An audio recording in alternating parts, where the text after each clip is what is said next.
Hello student, in this lecture I am going to discuss principle of res geste. आज के इस lecture में res geste के principal पर हम डिस्कस करेंगे. The principle of res geste has been provided in section 6 of Indian Evidence Act. साक्ष्य विधि के धारा 6 में एक ही समव्यवहार के भाग को बताया गया, part of the same transaction को. ठीक है, तो res geste जिसको हम part of the same transaction भी कहते हैं, एक ही समव्यवहार का भाग भी कहते हैं.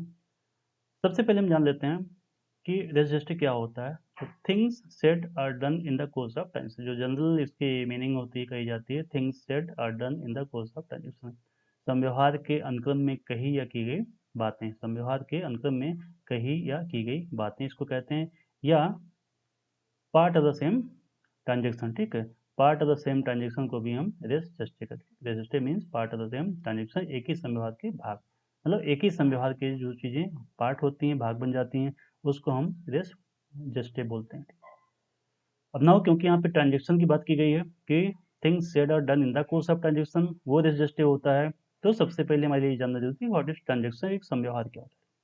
So, transaction is a group of facts connected together to be referred to by a single legal name as crime, contract, wrong, or any other subject of inquiry which may be an issue. समव्यवहार तथ्यों का एक ऐसा समूह होता है जिसे हम एक विधिक नाम दे सकते हैं, जैसे अपराध, संविदा, अपकृत्य या जांच पड़ताल का कोई भी विषय जो कि विवादित. तो ट्रांजेक्शन की जो डेफिनेशन है ये स्टीफन ने दी हुई थी. इसके अकॉर्डिंग ट्रांजेक्शन क्या होता है, ग्रुप ऑफ फैक्ट होता है.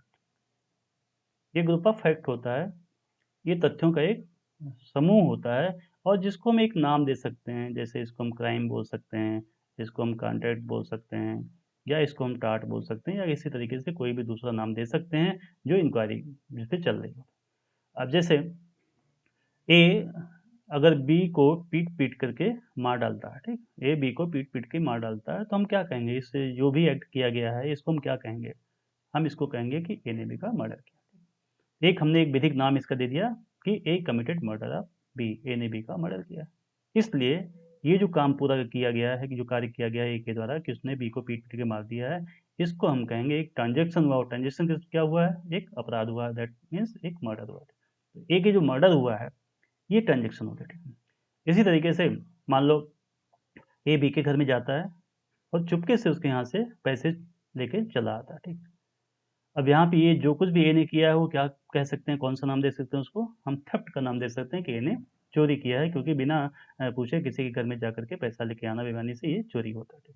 तो ए ने क्योंकि यहाँ पे जो काम किया है उसको हम एक नाम दे सकते हैं, दैट इज थेफ्ट, चोरी होती है. ठीक, इसलिए ये भी एक ट्रांजेक्शन हो गया. इसी तरीके से कॉन्ट्रैक्ट हो सकता है कि ए ने बी से कहा कि हम तुमको 50,000 रुपये एडवांस में दे रहे हैं और कल तक हमें ये चीज़ तुम ला के दे देना. ठीक है, अब इसको जो ए और बी के बीच में जो बातें हुई हैं इसको आप क्या नाम दे सकते हैं, कॉन्ट्रैक्ट. एक कॉन्ट्रैक्ट हुआ है, एक संविदा हुई है उनके बीच में कि हाँ हम आपको इतना पैसा एडवांस में दे रहे हैं, इतना माल हमें चाहिए और कल आप माल आके दे देते. तो ए और बी के बीच में एक क्या हुआ, एक ट्रांजेक्शन हुआ, उस ट्रांजेक्शन को हम क्या कहते हैं, कॉन्ट्रैक्ट. ऐसे टार्ट में हो सकता है कि ए ने कोई लापरवाही से कार्य किया जिससे बी को नुकसान हो गया है, तो हम कहेंगे कि ए ने नेग्लिजेंट किया है, वो नेग्लिजेंस का दोषी. ठीक है, तो लायबिलिटी वो उसकी बनेगी नेग्लिजेंस के लिए. तो यही है ट्रांजेक्शन, कि कुछ एक्ट होता है, कुछ कार्य किया जाता है, हम उस विधिक नाम अगर दे सकते हैं तो हम कहेंगे ये ट्रांजेक्शन हुआ. ठीक, अब जैसे हमने अभी आपको बताया कि ए बी को पीट पीट के मार डालता है, तो हमने कहा एक ट्रांजेक्शन हुआ है, एक मर्डर हुआ, एक समव्यवहार हुआ. अब इस सेक्शन में जो रेस जस्टिस का प्रिंसिपल बताया गया है, ये कह रहे हैं things said are done in the course of transaction. समव्यवहार के अंतर्गत में जो चीज़ कही गई होती है या की गई होती है वो उसको हम रेस जस्टिस बोलते हैं. समव्यवहार के अंतर्गत मतलब ए जब बी को पीट पीट के मार रहा था, इस दौरान ए ने जो कुछ भी कहा कि हम तुम्हें मार डालेंगे, छोड़ेंगे नहीं, बी अगर कह रहा है कि सेव मी, डोंट किल मी, ठीक है, आस पास के लोग खड़े हैं, ठीक, वो कह रहे हैं उसको मत मारो, ये सब चीज़ें क्या है, ये सब चीज़ें जो भी कही गई हैं, की गई हैं, ये इसके साथ की गई हैं, उस ट्रांजेक्शन के साथ की, मतलब वो जो मर्डर का काम हो रहा है उसके साथ ही कहा गया है. ए की तरह कुछ कहा गया, बी की तरह कुछ कहा गया, आसपास कोई उसके तरह कहा गया. तो इसलिए हम कहेंगे कि ये जो भी चीज़ें कही गई हैं मर्डर करते समय पर, वो part of the same transaction में जाती हैं, वो एक ही समव्यवहार का भाग बन जाती है. एक ही समझो, रेस्ट जस्ट यही होता है कि एक ट्रांजेक्शन होता है और कुछ घटनाएं उसके साथ भी होने लगती हैं, जुड़ी हुई होती हैं, जिनको हम कहते हैं कि part of the same transaction है, उसी संव्यवहार का ये भाग बन जाता है। तो सेक्शन 6 में जिस बात को रेलिवेंट डिक्लेयर किया गया है वो है part of the same transaction, कि एक ट्रांजेक्शन हुआ है और ट्रांजेक्शन के अनुक्रम में जो कुछ भी चीज़ें कही या की गई होती हैं उनको हम कहते हैं एक ही संव्यवहार का भाग, part of the same transaction, और इसी को यहाँ पे सुसंगत घोषित किया गया है। ठीक है, अगर संव्यवहार के होने में किसी घटना के घटने में कुछ चीज़ें कही जाती की गई होती हैं तो उसको यहाँ पर रेलिवेंट डिक्लेयर किया गया है रेस जस्टिस के रूप में, part of the same transaction के रूप में। सेक्शन 6 में क्योंकि रेस जस्टिस का प्रिंसिपल यहाँ पे प्रोवाइड किया गया है, तो सेक्शन 6 क्या कहता है हम उसको देख लेते हैं कि सेक्शन 6 क्या कहता है।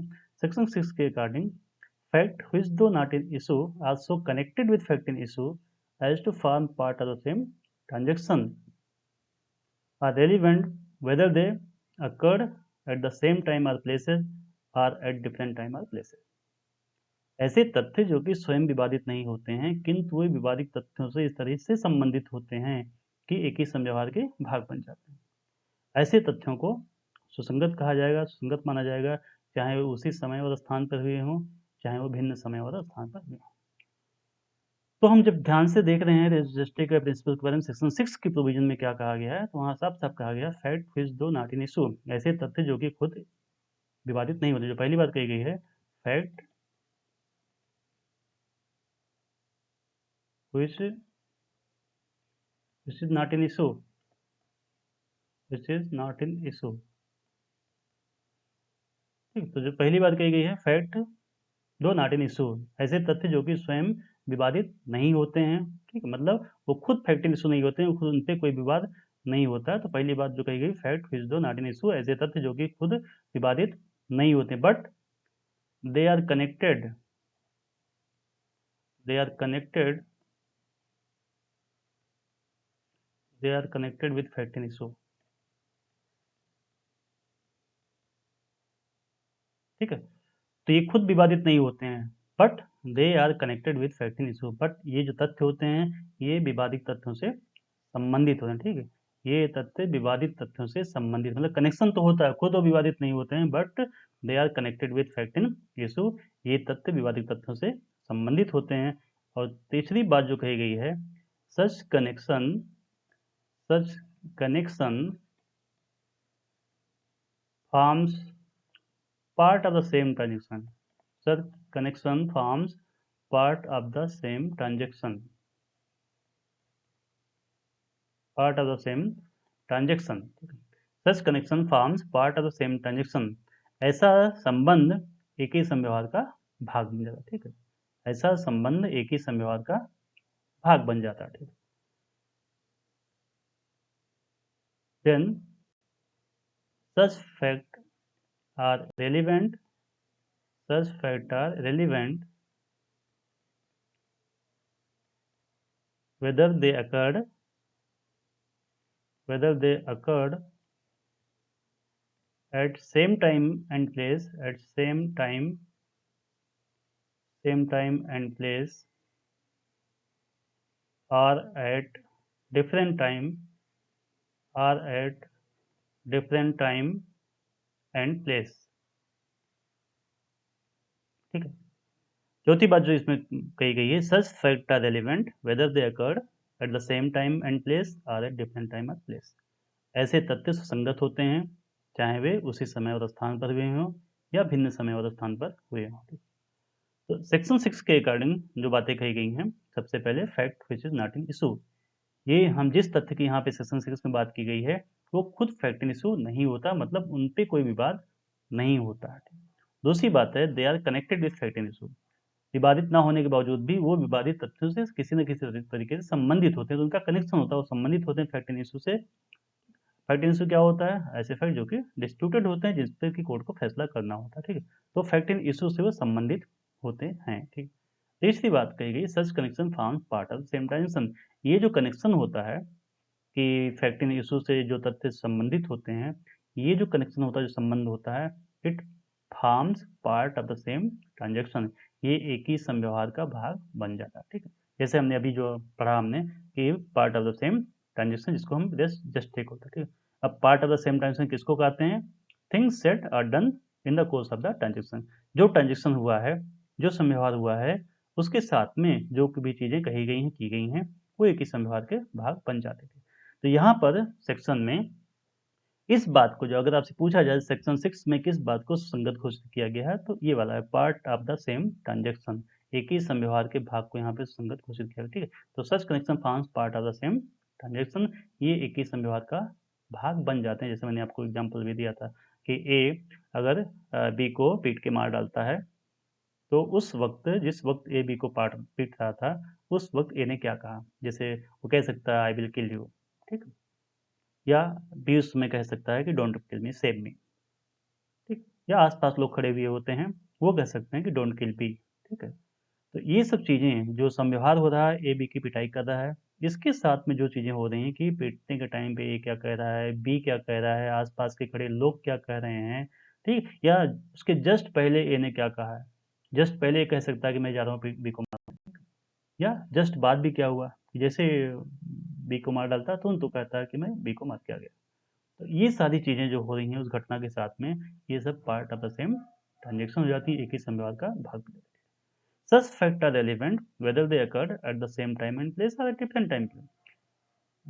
लास्ट में कहा गया है, ये जो फैक्ट हैं, ये मतलब ये part of the same time से जो कि संव्यवहार के भाग हैं, ये जो तथ्य हैं, ये सुसंगत होते हैं, रेलिवेंट होते हैं, whether they occurred at the same time और place or at different time और प्लेस, चाहे वे उसी समय और स्थान पर हुए हों या अलग समय और स्थान पर। जैसे मैंने आपको एग्जांपल दिया कि जब ए बी को पीट रहा है, तो पीटने के टाइम पे ए जो कुछ भी कह रहा है, आसपास जो लोग खड़े होकर देख रहे हैं वो जो कुछ कह रहे हैं, ठीक है, बी की जो कुछ भी कह रहा है, ये तो रेलिवेंट है ही है, ये तो part of the same tension है ही है। इसके अलावा ये भी हो सकता है कि उस जगह पर जाने के पहले ही कुछ हुआ हो, मतलब उस जगह पे ए बी पहुंचा नहीं था, पहुंचने के पहले ही ए ने कह दिया कि हाँ मैं बी को मारने जा रहा हूँ, ये भी part of the same tension हो जाएगा, हालांकि वो उस जगह पे बातें नहीं कही गई थी, ठीक है। टाइम की ऐसे बात की, उसी टाइम पर कही गई चीजें हों जो भी नहीं होता, उसके जस्ट पहले भी, कुछ समय पहले भी क्या कहा गया, या कुछ समय बाद भी क्या कहा गया, इसको भी यहाँ पे रेलिवेंट माना जाता है, इसको भी सुसंगत माना जाता है, ठीक। तो इससे कोई फर्क नहीं पड़ता है कि उसी समय स्थान पे हुआ अलग अलग समय, क्योंकि ये डिपेंड करेगा कौन सा ट्रांजेक्शन हुआ, ठीक। कभी कोई क्रिमिनल कॉन्स्पिरेसी होती है, जैसे टेररिस्ट अटैक होना है, काफी लंबी चौड़ी कॉन्स्पिरेसी होती है, तो वहां पर टाइम का दायरा काफी बड़ा हो सकता है, कि वहाँ पर कहीं पर कुछ लोग हथियारों की ट्रेनिंग ले रहे हैं, कुछ लोग पैसे का इंतजाम कर रहे हैं, कुछ लोग और कुछ काम कर रहे हैं, कुछ लोग कहीं से संबंध बना रहे हैं, कुछ लोग गाड़ियों के इंतजाम कर रहे हैं, तो तमाम काम सबको सौंपे गए होते हैं, तो वो एक दूसरे से संबंधित होते हैं, ठीक। तो वहाँ सब क्या है, part of the same time से बन जाएंगे, हालांकि अलग अलग समय पे होते हैं, अलग अलग जगह पे हो सकते हैं। कुछ लोग लखनऊ में रह के कुछ काम कर रहे होते हैं, कुछ लोग बॉम्बे में, कुछ लोग कलकत्ता में, कुछ लोग बेंगलोर में, तो अलग अलग जगहों पर भी ये लोग हो सकते हैं, उस जगह पे भी हो सकते हैं। बट हमें क्या दिखाना होता है कि ये जो कुछ भी किया जा रहा है, ये एक ही संव्यवहार का भाग बन जाता है, मतलब जो मेन चीज हुई, अगर मेन कोई टेररिस्ट अटैक कहीं हुआ है, आतंकवादी घटना कहीं हुई है, वो मेन ट्रांजेक्शन हुआ है, अब उसके साथ जो कुछ भी जुड़ी हुई चीजें हैं, ठीक, वो सब part of the same transaction मान ली जाएंगी, कि वहाँ पे हथियार कहाँ पे खरीदा जा रहा है, कहाँ पे ट्रेनिंग दी जा रही है, कहाँ पे पैसे का इंतजाम हो रहा है, हाँ, कहाँ से आदमी और लोग आ रहे हैं, ये सब part of the same transaction बन जाता है, ठीक। यही सेक्शन 6 कहता है कि अगर आपने ये एक बार दिखा दिया कि एक ही संव्यवहार का एक भाग बन जाता है, तो जितने भी फैक्ट एक ही संव्यवहार के भाग बन जाते हैं, वो सेक्शन 6 में रेलिवेंट माने जाएंगे, सुसंगत माने जाएंगे, और उनका साक्ष्य आप दे सकते हो, ठीक। तो हर एक कोई भी घटना घटती है, उसमें जो स्टेटमेंट दिए जाते हैं, ठीक, जो कार्य किया जाता है, ठीक है, या जो ओमिशन किया जाता है, ठीक है, अगर इससे जो वास्तविक घटना संव्यवहार हुआ है, उस पर प्रकाश पड़ता है, वो सही चीज दिखाता है कि वास्तव में क्या था, कैसा था, तो उसको हम कहेंगे part of the same transaction. जैसे ए जब बी को पीट रहा है, अब ए क्योंकि मुँह से बोल भी रहा है कि मैं तुझे छोड़ूँगा नहीं, मार डालूँगा, तो ये क्लियर कर रहा है, ये ट्रांजेक्शन को क्लियर कर रहा है कि जो पिटाई ए बी की कर रहा है, उसकी जान लेने के इंटेंशन से कर रहा है। अगर यहाँ पे ए नहीं कहता कि हम तुमको मार डालेंगे, छोड़ेंगे नहीं, तो आप पक्का नहीं कह सकते थे कि इसका इंटेंशन है सभी का मारने का। बट उसका ये कहना है का कि हम तुम्हें छोड़ेंगे नहीं, जान ले लेंगे तुम्हारी, ये साफ-साफ उसका इंटेंशन दिखा रहा है कि वो मारने का ही इंटेंशन रखता था। तो ये है part of the same transaction. तो सेक्शन 6 में इसी part of the same transaction को रेलिवेंट डिक्लेयर किया गया है, एक ही संव्यवहार के भाग को सुसंगत यहाँ पे घोषित किया गया, ठीक है। जब ट्रांजेक्शन को खुद नहीं, खुद ट्रांजेक्शन को यहाँ पे सुसंगत नहीं घोषित किया गया, उस ट्रांजेक्शन के जो भाग, जो ट्रांजेक्शन के भाग हैं, उसको यहाँ पे सुसंगत घोषित किया गया, उसके साथ जो चीज़ें जुड़ी हुई हैं, जो घटनाएं जुड़ी हुई हैं, उसको यहाँ पे रेलिवेंट डिक्लेयर किया गया है। इस पर कुछ केस देख लेते हैं। ठीक है, सबसे पहले रतन रतन वर्सेस क्वीन 1971। रतन वर्सेस क्वीन 1971 का केस है। रतन वर्सेस क्वीन के केस में एक लेडी थी, एक लेडी थी, उसने पुलिस को फ़ोन मिलाया, उसने फ़ोन कॉल किया, टेलीफोन ऑपरेटर फ़ोन उठाता है, उसने बस इतना कहा कि मुझे पुलिस चाहिए। घबराई हुई हालत में उसने कहा मुझे पुलिस चाहिए, और जल्दी से उसने घर का एड्रेस बताया, और तब तक कॉल डिस्कनेक्ट हो जाती है, कॉल कट जाती है। विदिन 10 मिनट पुलिस वहाँ पे पहुँचती है, और जब पुलिस उस एड्रेस पे पहुँचती है तो देखा जाता है कि वो लेडी जिसने कि कॉल किया था उसकी डेथ हो चुकी थी। लेडी जो थी उसके हस्बैंड पर चार्ज लगाया गया, मर्डर का उस पर चार्ज लगाया था, कि उस पर आरोप लगाया गया, तो उसने ही अपनी पत्नी की हत्या की थी। हस्बैंड का बचाव ये था कि हाँ, हमारी रिवॉल्वर से ही इसकी डेथ हुई है, बट ये जो रिवॉल्वर से गोली निकली थी एक्सीडेंटली हो गया था, दुर्घटना से हो गया था, हमारा कोई इंटेंशन नहीं था उसकी डेथ करने का। ठीक, मतलब एक बचाव ले रहा था कि एक्सीडेंटली ये हो गया था। अब यहाँ पर ये कोर्ट ने माना कि क्या जो महिला थी जब वो फ़ोन कॉल मिला रही थी, तो क्या उसको ये पहले से एक्सपेक्टेशन हो गया था कि अभी एक एक्सीडेंट होने वाला है? तो ऐसा नहीं हो सकता है कि किसी को भी एक्सीडेंट होने की एक्सपेक्टेशन पहले से नहीं हो सकती है कि हाँ, ऐसा होने वाला है। यहाँ पर महिला ने जो कॉल किया था पुलिस को, और जो उसने स्टेटमेंट दिया था, ठीक है? So call made by lady, and whatever she told to police was held to be part of the same transaction। ठीक, उसने जो कॉल किया था पुलिस को, और जो कुछ भी उसने कॉल पर बताया था, जो कथन किया था कि हाँ, जल्दी से मुझे पुलिस चाहिए, ये जो कथन उसने किया था, इसको एक ही संव्यवहार का भाग माना गया, पार्ट ऑफ द सेम। ऐसा माना गया क्यों? क्योंकि ये जो स्टेटमेंट दिया था महिला ने फ़ोन पर, और जो उसने पुलिस की मदद मांगी थी, ये इस ट्रांजेक्शन को क्लियर कर रहा है। ट्रांजेक्शन क्या हुआ था कि उस महिला की डेथ हुई थी, ठीक है? तो इस ट्रांजेक्शन के नेचर को क्लियर कर रहा है। क्लियर क्या कर रहा है कि ये जो उसकी डेथ हुई थी ये इंटेंशनल थी, क्योंकि तभी उसने कॉल किया था, क्योंकि उसको साफ साफ साफ सामने दिख रहा था कि हाँ, उस पर जान का खतरा था। तो it means the killing was intentional. उसके हस्बैंड ने जो उसकी जान ली थी वो इंटेंशनल थी, वो आशय के साथ, ठीक है? तो इसलिए यहाँ पर इसको रेलिवेंट मानते हुए हस्बैंड को उसकी वाइफ के मर्डर का दोषी माना गया। Next case, R versus Bedingfield.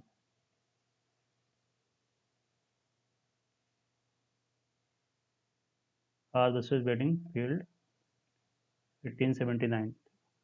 R versus Bedingfield 1879 का केस है।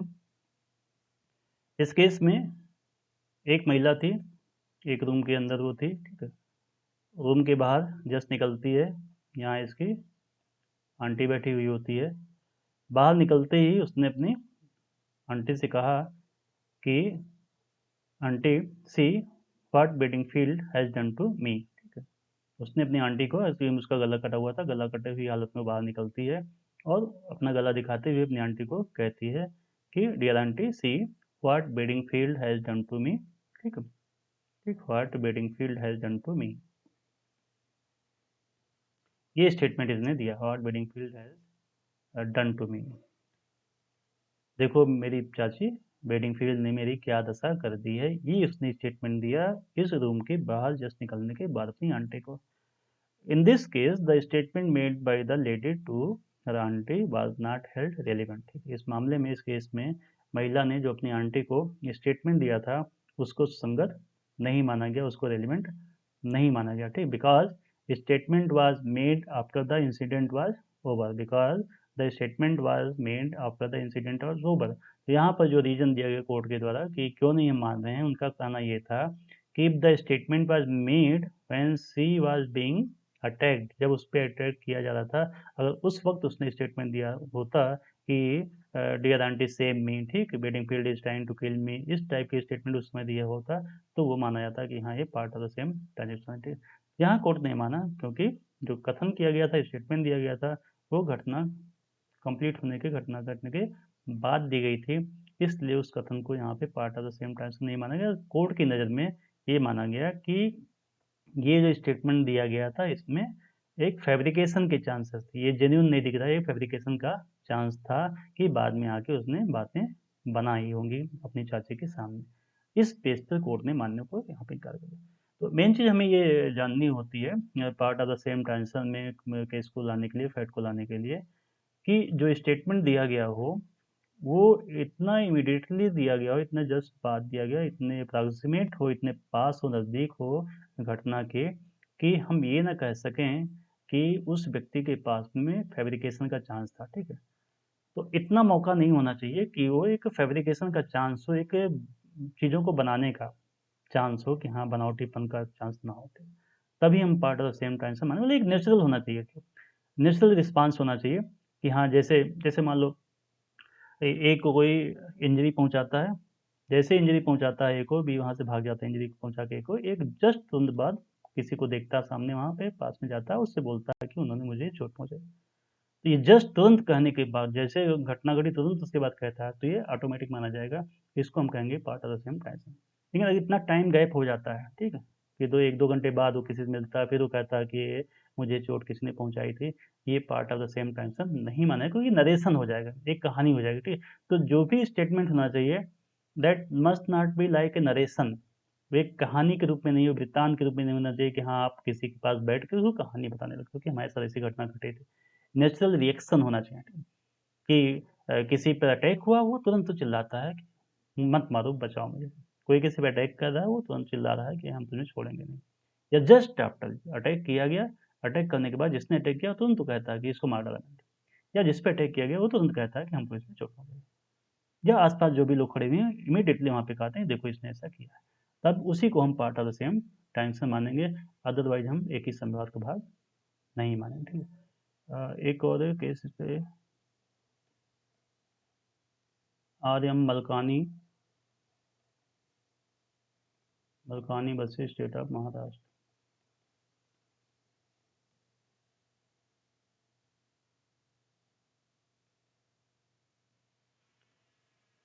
नेक्स्ट केस है आर्यम मलकानी बसी state of Maharashtra.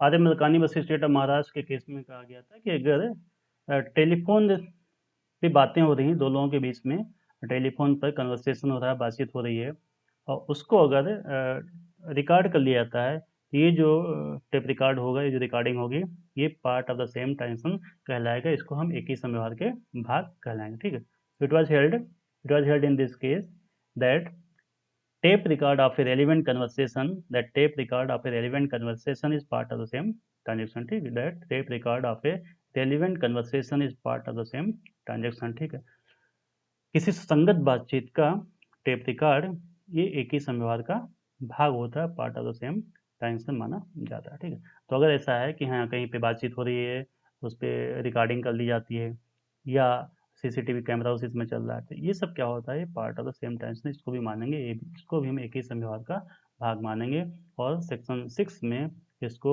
Relevant declare किया जाएगा। ठीक है, तो ये तो हो गया part of the same transaction. तो मेन बातें जो हमें क्लियर जाननी है इस सेक्शन के लिए, कि इस सेक्शन में क्या चीज़ रेलिवेंट डिक्लेयर की गई है। तो इस सेक्शन में जो बात रेलिवेंट डिक्लेयर की गई है that is part of the same transaction, वो एक ही समव्यवहार का भाग होते हैं। ठीक है, एक ही समव्यवहार का भाग होने तथ्यों को यहाँ पे सुसंगत घोषित किया, part of the same transaction, ऐसे तथ्य जो कि समव्यवहार के भाग होते हैं उनको हम सुसंगत घोषित करते हैं। तो part of the same transaction को रिलेवेंट होने के लिए जरूरी होता है कि हर एक चीज रिएक्शन स्पॉन्टेनियस हो। ठीक, इतने दूर उसमें संबंध ना हो, इतने रिमोट उसके कनेक्शन ना हो कि जिसमें बनावटीपन आ सके, फैब्रिकेशन आ जाती है। बिल्कुल स्पॉन्टेनियस रिएक्शन यहाँ पे होगा, तभी वो part of the same transaction के रूप में रेलिवेंट माना जाएगा। ठीक, ये जो क्वेश्चन आपका है रेसिस्टिविटी का प्रिंसिपल, ये बहुत इंपॉर्टेंट टॉपिक है, इस पर लगभग हर साल लॉन्ग क्वेश्चन आता है, अगर लॉन्ग क्वेश्चन नहीं भी आता है तो शॉर्ट क्वेश्चन आते हैं। ठीक, तो इस पर्पज से आप इसको ठीक से तैयार करिएगा। ठीक है, तो ये हमारा टॉपिक कवर होता है। Thank you.